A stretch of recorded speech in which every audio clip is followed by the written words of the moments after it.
आइए 6, a bond A had purchased, एक A है, उसने एक बॉन्ड खरीदा है at a price of ₹800 with a coupon payment of 150 and sold at 1000. तो बेटा ये सेल प्राइस है, ये परचेज प्राइस है, तो बेटा निकालना क्या है? नेक्स्ट पेज में देखिए, what is the holding period return. ठीक है जी, तो लिख रहे holding period return is mixture of capital return and revenue, मतलब इंटरेस्ट रिटर्न। आराम से बेटे, फॉलोइंग इज द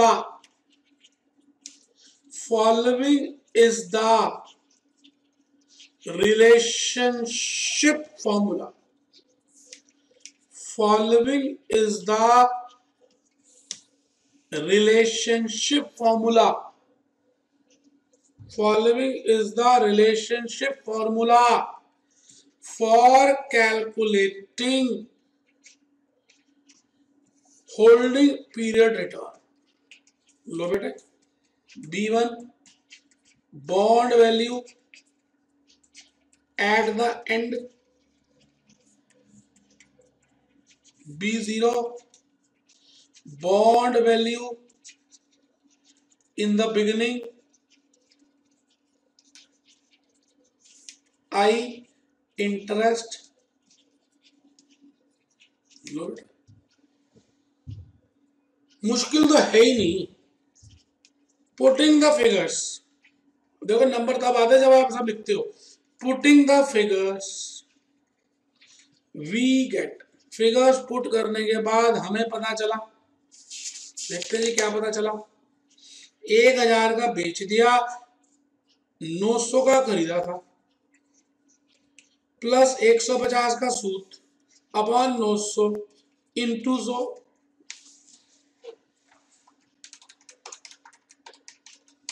ये आ गया जी, ये आ गया मेरे दोस्त। दोस्त ना रहा।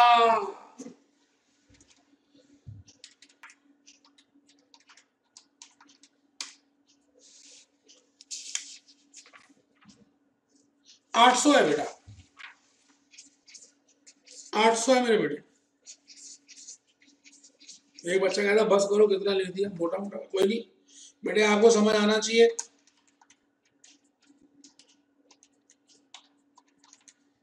ये आ गया जी 43.75%। It implies if there is an investment, it implies if there is an investment of ₹100, then return will be of ₹43.75। तो बेटे रिटर्न ₹43.75 होगी। इसका मतलब आप हर 100 रुपए की पूंजी के ऊपर, हर 100 रुपए की इन्वेस्टमेंट के ऊपर 43.75 कमा रहे हैं। तो लिखेंगे हायर द, तब आते बेटा नंबर जब सब लिखते हैं। आप आंसर निकाल के आ जाते हो, ट्रू कॉपी निकलवाते हो, पास तो होते नहीं, इसी चक्कर में नहीं होते क्योंकि प्रेजेंटेशन नहीं देते। आप खाली नेट आंसर मिलाने में ध्यान देते हो। बेटर इट इज, लिखो, मारो थप्पड़, टांगे ढीली करके बेड के ऊपर बैठ के पढ़ रहे हो। Higher the HPR better it is. अब बेटे नेक्स्ट पार्ट है, वो कह रहा है अगर हमने उसको 750 में बेच दिया होता बजाय बजाय बजाय 1000 के, ठीक है जी। Second part, HPR is equal to 750 minus 800 plus 150 upon 800 into 100।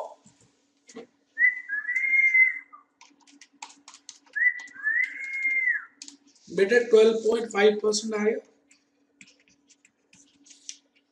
चलिए जी 7 क्वेश्चन में आ जाइए। बेटे कंसेप्ट जब समझ आ जाए तो जल्दी हो जाता है काम।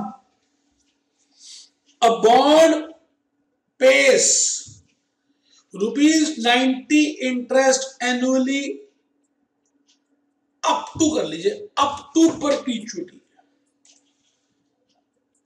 Up to perpetually. आराम से, जल्दबाजी ना करें, 7th क्वेश्चन निकाल लें। हमने यही 12, 13, 15 क्वेश्चन कर रहे हैं इस चैप्टर में, बस जो दिए उनको तो कर लीजिए।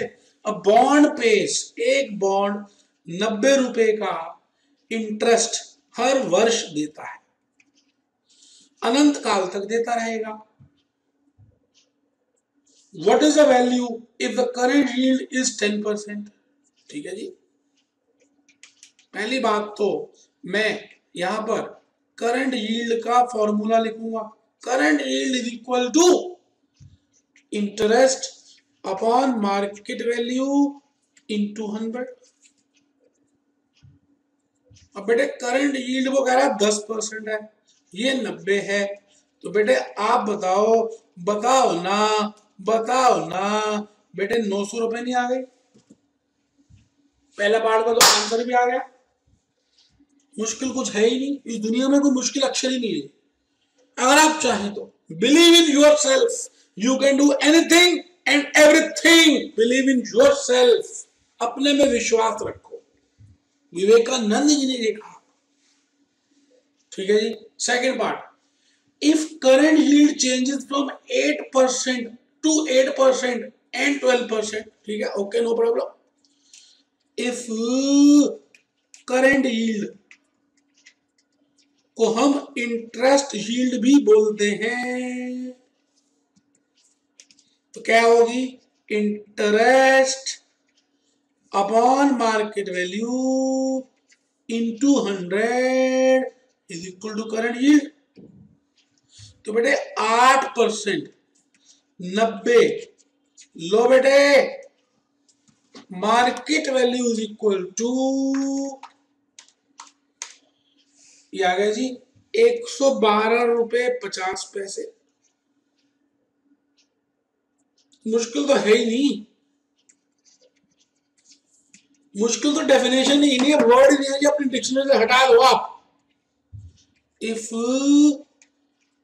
करेंट यील्ड इज,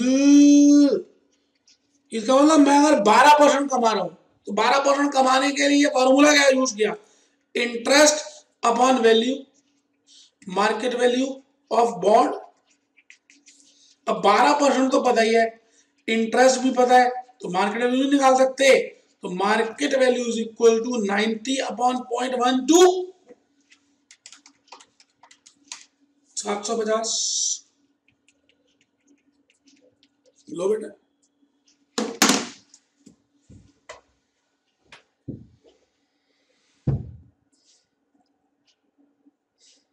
चलिए जी 7 तक करा दिया। मुझे अब एक चीज और बतानी है, और उसके लिए एक कंसेप्ट आपको पहले लिखना पड़ेगा, और उसका नाम है यील्ड टू मैच्योरिटी। आज की क्लास का आखिरी कंसेप्ट लिखने जा रहे हैं, यील्ड टू मैच्योरिटी। तो प्लीज लिखना शुरू करें, एक ही कंसेप्ट लिखना है, ज्यादा को दिक्कत नहीं। आइए आइए,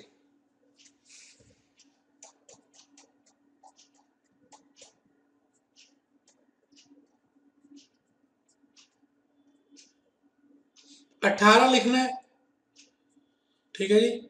19, फिर बस 19 लिखना है, 20 21 नहीं लिखने, खत्म है, चलो खत्म। कंसेप्ट 18 सबसे इंपॉर्टेंट है, लिख लीजिए प्लीज, इंपॉर्टेंट मार्क कीजिए। केडी और कॉस्ट ऑफ डेट और वाईटीएम और यील्ड टू मैच्योरिटी और यील्ड और डिस्काउंट रेट और अपॉर्चुनिटी कॉस्ट और रिडेम्पशन यील्ड और डिस्काउंट रेट, कितने सारे नाम हैं। अर्जुन भगवान को अलग अलग नामों से पुकारता था मेरे बेटे। तो ऐसे ही यील्ड टू मैच्योरिटी के बड़े सारे नाम हैं। आखिरी दो कंसेप्ट हैं, आखिरी के दो क्वेश्चंस करने हैं, क्लास यही खत्म हो जाएगी। क्यों टेंशन लेते हो बेटे, करो ना, लिख तो लो।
It is the rate of return earned by an investor.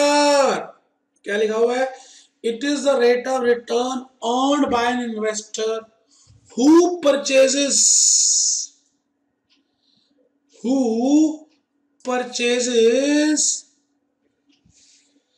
a bond and holds till maturity. आराम से बेटे ए पॉइंट लिख लीजिए। Who purchases a bond and holds till maturity. It can also be named as such discounting rate which equals the present value of inflows and outflows. बेटे आप सभी ने capital budgeting में कंसेप्ट पढ़ा था इंटरनल रेट ऑफ रिटर्न। बस बेटे आप मानिए कि बॉन्ड वैल्यूएशन में, वैल्यूएशन ऑफ सिक्योरिटी में वाईटीएम वही चीज है। YTM is internal rate of return. ठीक है जी, तो सी के बाद लिख लें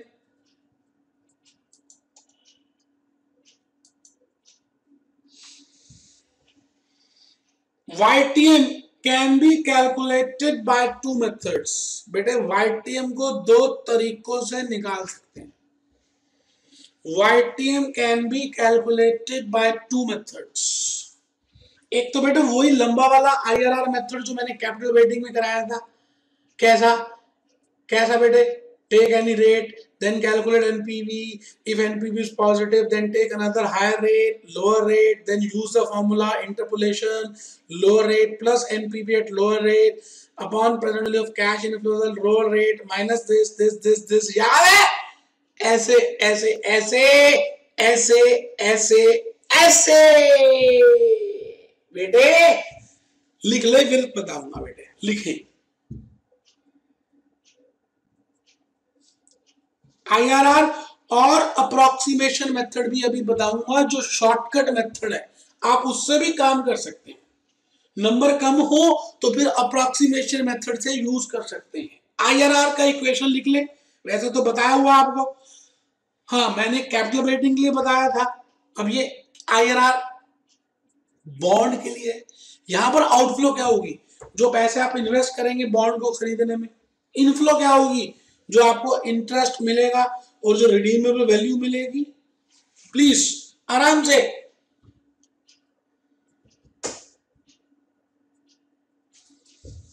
लिख लें बेटे, प्लीज अप्रोक्सीमेशन मेथड भी लिख लें।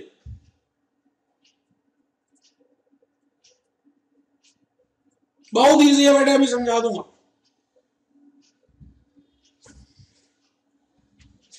मेहनत किया बेटे, बॉन्ड वैल्यूएशन कोई कराता नहीं है। मैं 3-4 लेक्चर ले रहा हूं, मैं क्वेश्चन करा रहा हूं, मैंने बीड़ा उठाया है, मैं यूट्यूब में अपलोड करूंगा, मैं चाहता हूं आप पास हो जाए। KD interest plus maturity value, redeemable value minus issue price upon this plus this upon this. Okay,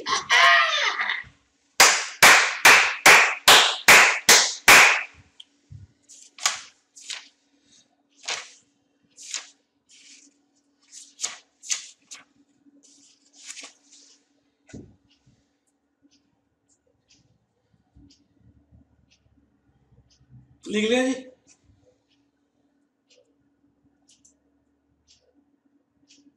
That is average return upon average investment into 100. Any of the method can be used in the examination. It depends upon the marks. अगर number कम है तब तो बेटे shortcut लगाना चाहिए।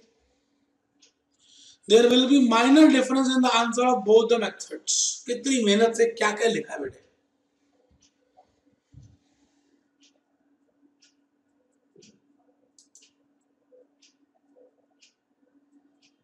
लिख लिया बेटे। बेटे ऐसा ना, इस चैप्टर में और मैंने पीपीटीज बनाई नहीं है, बाकी 2-3 कंसेप्ट मैं लिखवा दूंगा, आप बस कंसेप्ट 19 लिख लें। बाकी की बातें बेटे मेरे हिसाब से तो क्वेश्चन में और है ही नहीं। 20 लिखना नहीं, 21 लिखना नहीं, 22 लिखना नहीं, 23 लिखना नहीं,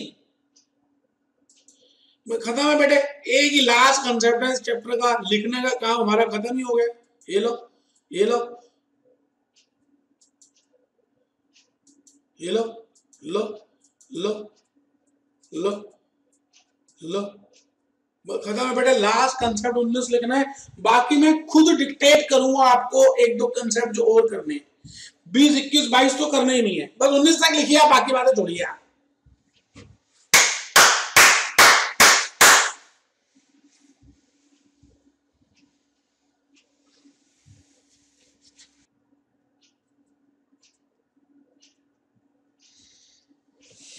मैंने लिखा जी, bond value and discounting rate have inverse relationship. Bond value and discounting rate have inverse relationship. Bond value and discounting rate have inverse relationship. पहली चीज लिख दी। B, when KD decreases BO will increase, मतलब value of bond will increase, अभी समझाऊंगा। And when KD increases bond value will decrease. आराम से लिख लें, कोई जल्दी तो है ही नहीं ना, लिखना नहीं है, इसके बाद खत्म है। चलिए चलिए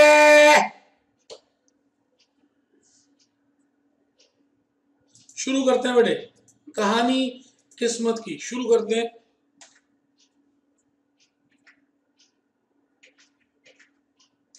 लो बेटे, लो बेटे,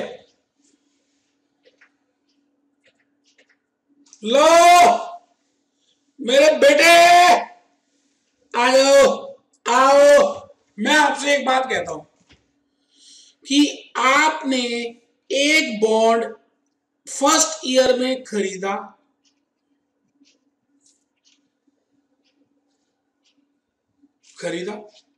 बिल्कुल खरीदा, और ये बॉन्ड 10th ईयर तक रखा, एंड तक रखा, एंड तक रखा। लास्ट ईयर है ये, एंड ईयर है, इस ईयर में रिडीम हो गया, रिडेम्पशन ईयर। ये जो ईयर है वो रिडेम्पशन ईयर है, और ये जो ईयर है वो इशू ईयर है। आपने इतनी धीरज रखा और बीच में ये डिबेंचर नहीं बेचा, तो मैं आपसे पूछूं कि आपको इंटरेस्ट यहां भी मिला, इंटरेस्ट यहां भी मिला, इंटरेस्ट यहां भी मिला, सभी ईयर्स में इंटरेस्ट मिला, और लास्ट में रिडीमेबल वैल्यू भी मिली, और आपने ये पूंजी लगाई थी शुरू में, इतनी पूंजी लगाई थी, इतनी पूंजी लगाई थी,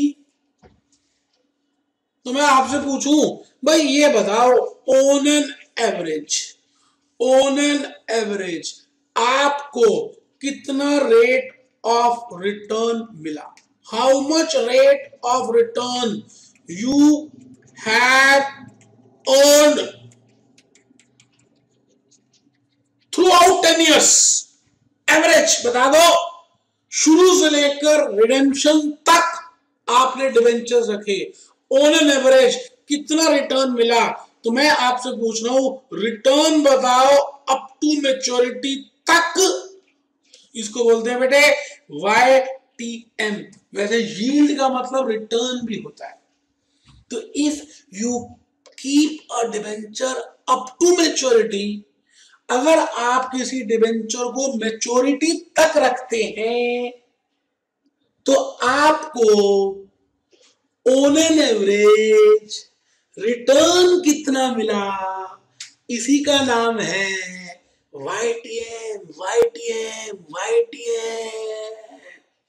तो बेटे मैं इसको इस तरह से बताना चाह रहा हूं कि आप आउटफ्लो यहां पर है, ये inflow 1, inflow 2, inflow 3, inflow 4, inflow 5, redeemable value 5। What is the rate of return? मैं आपसे ऐसे पूछूं, what is the rate of return eight which present value of cash outflows is equal to present value of cash inflows? बेटे उसी का नाम है YTM। नाम से अजीब लगता है YTM, ऐसा है नहीं कुछ। अब इसको निकालने के दो तरीके हैं, मैंने जो आपको डिक्टेशन दी अभी।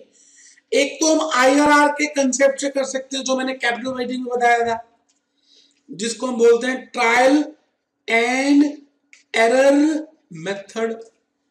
बट मैं आपको सलाह दूंगा कि वैल्यूएशन ऑफ सिक्योरिटी के चैप्टर में आप वो लंबे वाला मेथड ना करें, क्योंकि उसको कैपिटल बजटिंग के लिए रहने दें। मैं इसलिए बता रहा हूं कि आप उसको रिलेट कर पाए और याद कर पाए, इसलिए मैंने बताया IRR जो मैंने वहां बताया। आप यहां पर शॉर्टकट मेथड ही लगाएं, जिसको हम कहते हैं अप्रॉक्सीमेशन मेथड। बेटे बड़ा ही सिंपल एक फॉर्मूला देने जा रहा हूं आपको, मैं आपको याद भी नहीं करना, वो तो बेटे आपने पहले से ही याद किया हुआ है। याद कीजिए, आपने इसको किस चैप्टर में किया था? बिल्कुल ठीक बताया, आपने केडी का फॉर्मूला लिखा था। केडी कहां? फाइनेंशियल डिसीजंस में, जब आपके डिवेंचर्स क्या होंगे? रिडीमेबल होंगे। तो आप क्या करते थे? कंपनी क्या करती थी क्या? हवन करती थी, हवन करेंगे। लो बेटे, अब बेटे ये तो आपने किसी कंपनी के लिए निकाला था ना, फॉर अ कंपनी। बेटे अभी आप YTM किसके लिए कर रहे हो? इन्वेस्टर के लिए। तो टैक्स उड़ा दो, क्योंकि टैक्स सेविंग तो कंपनी को होगी ना, क्योंकि कंपनी इंटरेस्ट पे कर रही है ना, आपकी तो इनकम है ना। तो बेटे फॉर्मूला क्या बना? Interest plus redeemable value minus net proceeds upon N whole divided by. लो बेटे ये आ गया बेटे।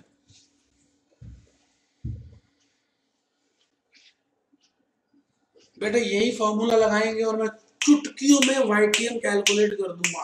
आइए क्वेश्चन नंबर 8 की तरफ बढ़ेंगे, फिर 9th भी करेंगे।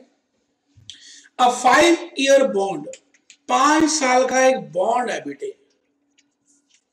ठीक है जी, with 8% coupon rate, interest rate 8% है, और मैच्योरिटी वैल्यू रिडीमेबल वैल्यू 1000 रुपए की है, और आज इशू प्राइस 925 रुपए का बिक रहा है।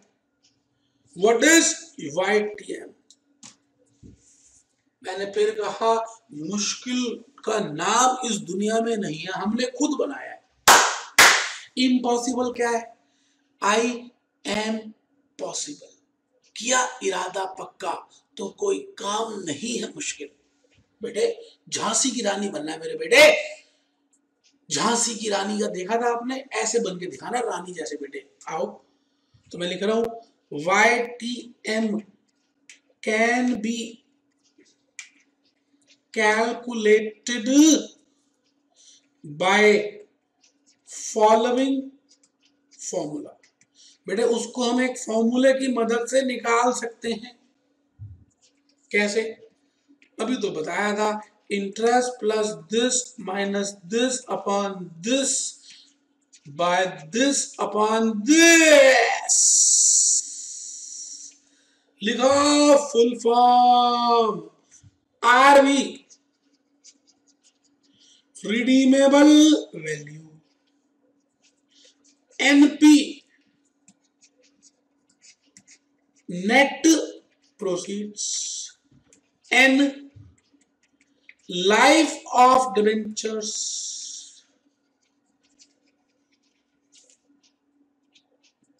Life of debentures.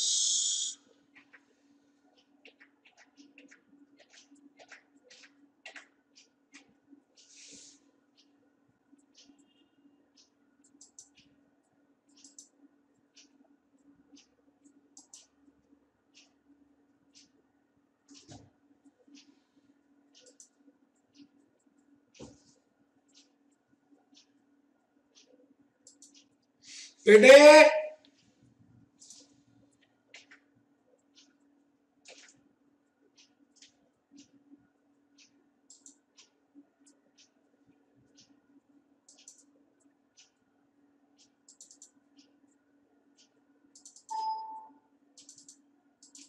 कोई नहीं बेटे, मेरे से थोड़ा सा, चलिए कोई दिक्कत नहीं। लो लो बेटे, मैं लिख रहा हूं putting the figures we gate.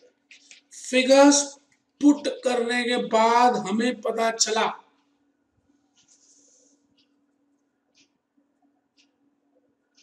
बेटे 80 रुपए का इंटरेस्ट है। 1000 minus 925 upon 5 whole divided by into बराबर में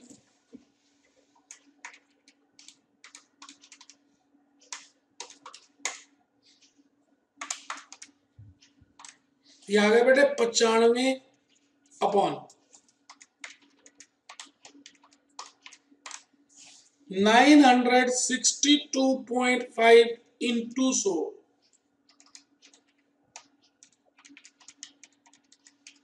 ये आ गया बेटे 9.87%। आंसर लगभग वही है।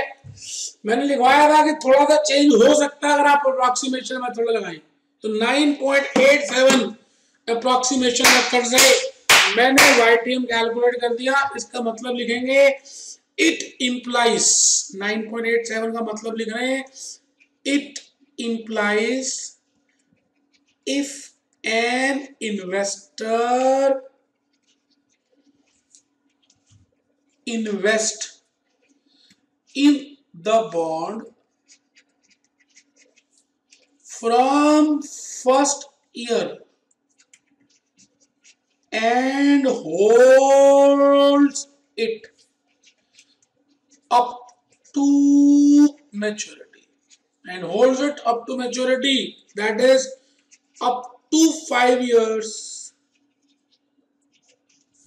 then on an average there will be a return of 9.87 rupees on every rupee 100 of investment. On every ₹100 of investment. आराम से बैठे, आराम से बैठे। तो बेटे 9th क्वेश्चन में आ जाए, बस लास्ट है बेटे, इसके बाद चलेंगे और बंद करूंगा, फिर लेक्चर 3 हम करेंगे बेटे, कोई दिक्कत नहीं। आइए हम आ रहे हैं बेटे क्वेश्चन नंबर 9 की तरफ। ये तो बहुत सिंपल है बेटे, 9 तो सिंपल है। 10th, चलिए कोई बात नहीं, 10th 11th 12th बेटे और 13th, ये 4 क्वेश्चंस मैं आपको होमवर्क में दे रहा हूं, करने चाहिए। मैं अगर आपकी जगह होता तो करता। अगर आप ये करके आएंगे तो हमारा अगली क्लास में ये चैप्टर ही क्लोज हो जाएगा। और भले आप करके आए, नहीं भी आए तो कोई बात नहीं, समझ तो आएगा। तो चलो फिर बोलो, be happy, B jolly, B cheerful, be happy, B jolly, B cheerful, be happy, B jolly, B cheerful.